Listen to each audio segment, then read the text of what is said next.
নামাজ পাঁচ ওয়াক্ত পড়ব, দাড়িটাও লম্বা করব। রিজিকের মালিক আল্লাহ, সম্মানের মালিক আল্লাহ, ইজ্জত হায়াতের মালিক আল্লাহ, মৌতের মালিক আল্লাহ।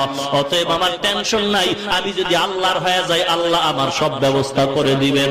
ও মুসলমান মা বোনেরা, ও বৃদ্ধ বাবাজিরা, অন্তরটা কি চায় না একজন আলেমের মা হবেন, বাবা হবেন?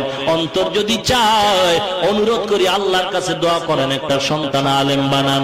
গত বছর নভেম্বর মাসের 6 তারিখ হজের থেকে আইসা সিলেটে বয়ান করলাম। 6 তারিখে বয়ান করতেছি, সিলেটের রানিং ওসি সাহেব মাদ্রাসায় ঢুকলো, অপেক্ষা করে বিশ্রাম করতেছিলাম। ওসি গিয়া দুইকে আমার হাত ধরে কাঁদতেছে। প্রিন্সিপাল কয়, হুজুর এই লোকটা এই বর্তমান থানার ওসি রানিং, এখন সে কাঁদতেছে, দোয়া চাওয়ার জন্য আসছে। বললাম, ভাইজান আপনার মনে কি আফসোস, টাকার অভাব, বাড়ির অভাব? কয় না, ওসি হওয়ার পরে টাকা বাড়ি গাড়ির কোনো অভাব আমার হয় নাই, একটা জিনিসের অভাব হয়েছিল। কয়েক মাস আগে আমার বাবা ইন্তেকাল করেছেন, আমি তো কিছুই জানি না, আমি তো আলেম হতে পারি নাই।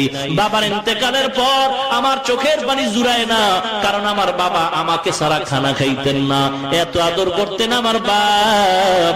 আমার বাবারে নিয়ে কবরের দেশে যখন রওনা হলাম, জীবনে কবর টবর দেখি নাই, এমন এক জায়গায় কবরে রাখলাম, বাঁশ বাগান, যেখানে দিনের বেলা যাইতো ভয় লাগে। অনেক হাজু হুজুর ডাকলাম, ছাত্র ডাকলাম, দোয়া করলো, কিন্তু কেউ কাঁদলো না।